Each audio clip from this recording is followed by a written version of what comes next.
This is TWiT. Crypto really has gone mainstream. In fact, there is a stadium in Los Angeles, not where the Super Bowl is being played. That's SoFi Stadium, but the old Staples Center is now Crypto.com Arena. Crypto has gone mainstream. I worry that there are that means there are going to be a lot more suckers. But maybe whenever I say that, my kids say, "Okay, boomer." Connie, where do you come down on NFTs, blockchain, crypto? I mean, your point is correct. They have become much more mainstream. People know what crypto is, and they know what Bitcoin is, or Coinbase and all that stuff.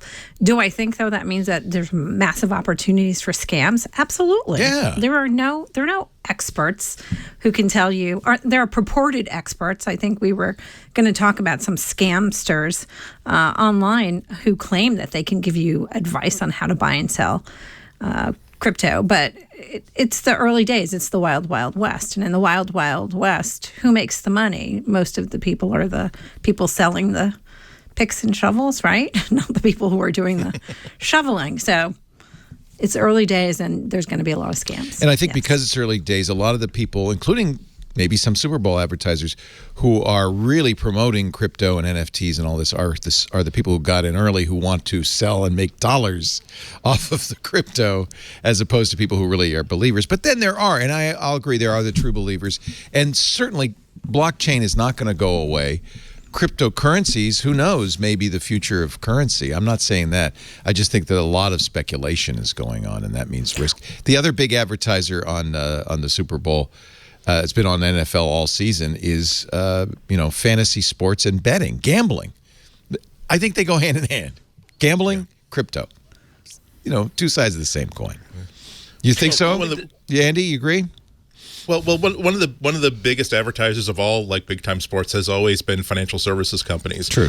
And this is part of crypto. Is not just the idea of investors who are trying to get, or even basic people who are trying to get in and trying to make money off of crypto exchanges, but also it's an opportunity for all of these exchanges to get in new customers and make money, not necessarily off of cryptocurrency itself, but off of all of the fees and services that they can charge investors. So there's, and on top of everything else, although I agree 100% that there's a very, very double-digit percentage, I think, that's motivated by, we need to have a new wave of suckers come in to prop up the earlier waves of suckers and the initial waves of now millionaires and billionaires. But a lot of it is that we're really still at the age where people understand a lot. It's still absolutely mumbo jumbo to so many people. Last week on Boston NPR, I talked about of course, about the crypto laundering arrests, and I thought that I had laid the groundwork very, very well.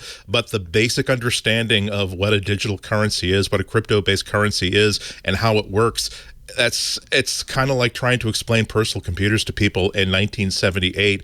They just need they don't understand the verbs, the nouns, the adverbs, or anything. You really do have to, and as part of our responsibility, I think, as tech commentators, to make sure that people understand that here is what a single Bitcoin is. Like, no, it isn't just like moving numbers from one account to another account. It is an actual thing that you can drop down a sewer and lose completely. All this basic stuff. So if it makes people more aware, and hopefully puts, by next year, a lot more people on their guard that this isn't just a system where you put $100 in and you get $2,000 out the next month, that hopefully will be a good thing. And I suppose, you could have made the same argument. You said financial services. Insurance ads are all over NFL football. And I suppose you could make the same argument. Insurance is a gamble too, right? They're betting they're going to make money on you. You're hoping that your house burns down. Wait a minute, no, that's wrong. But you get what I'm saying. But the thing is, it isn't a currency at the moment. It's still just a speculation vehicle. It's not like people are actually going out and buying stuff with this, with Bitcoin and the rest of it. What they're doing is speculating on its potential rise or fall. Well, NFTs particularly seems to be that. It's almost as if Bitcoin grows thought, how can we get people to give us money for our Bitcoin? And they said, NFTs. Again, there's going to be some value down the road. It's not a bad idea to have provenance stored in a decentralized, immutable database called blockchain. We were talking on the Tech Guy today with Sam Abul Samad, who's told me that Alfa Romeo has announced that their new vehicle will have its repair history stored in blockchain as an NFT, which is, on the face of it, sounds like, oh, that's great. So you will be able to, if you're looking at a car, be able to get, without, because it's blockchain, so it's nobody controls it, be able to see what the repair history. But then Sam added one little tiny piece, which is only Alfa Romeo dealers will be able to write to the blockchain. Of course.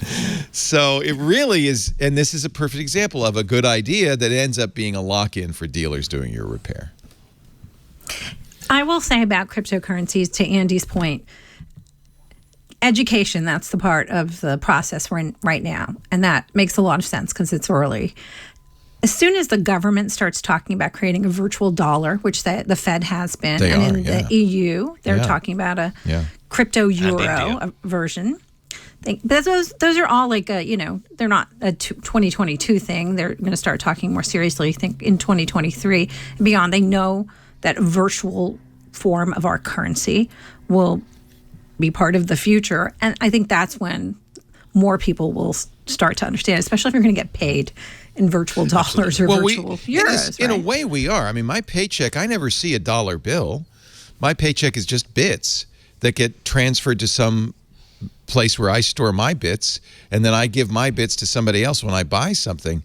There's really no currency involved. Yeah. The only difference between that and blockchain is that blockchain has a decentralized ledger as opposed to my bank having my ledger and that kind of thing. And so we're almost there, right? I mean, how often do you use cash these days? Well, in addition, of course, the other necessary difference between is that a dollar is backed by a federal government and a treasury that's going to control inflation and make sure that you don't have that the value of a dollar doesn't go so wildly that it really disrupts your ability to use it.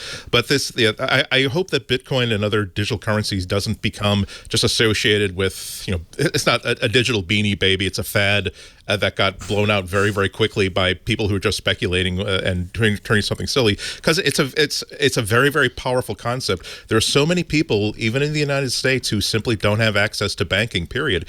And the ability to have some of the power of what you're just talking about having the ability to move money from one place to another quickly and instantly without a whole lot of transfer fees, without a whole lot of having to sign documents and prove to somebody that that you have a legal authority to be inside this country and to have a job. It will allow these people to get jobs, get paid, pay their rent, pay utility bills, pay things like that without having to live on the fringes. And that's where a lot of the exploitation and abuse happens, when you have people who are forced to, for whatever circumstance or another, to live on the fringes. So it's as Connie said, it's early days. Hopefully these growing pains will shrug them off, and it'll realize some of its potential to really help humanity. Yeah, I'll sharpen the attacks from the Bitcoin bros, because I'll get them. I am not against the technology. I think there's a lot of future in it, and I agree with you and Connie both. We need education, and there is at root something really sensible about this. But right now, Wild West makes it a little bit risky and dangerous. And it always makes me nervous to see all the advertising, all the hype around it, because that's when I go, hey, calm down, calm down. This isn't a get-rich-quick scheme.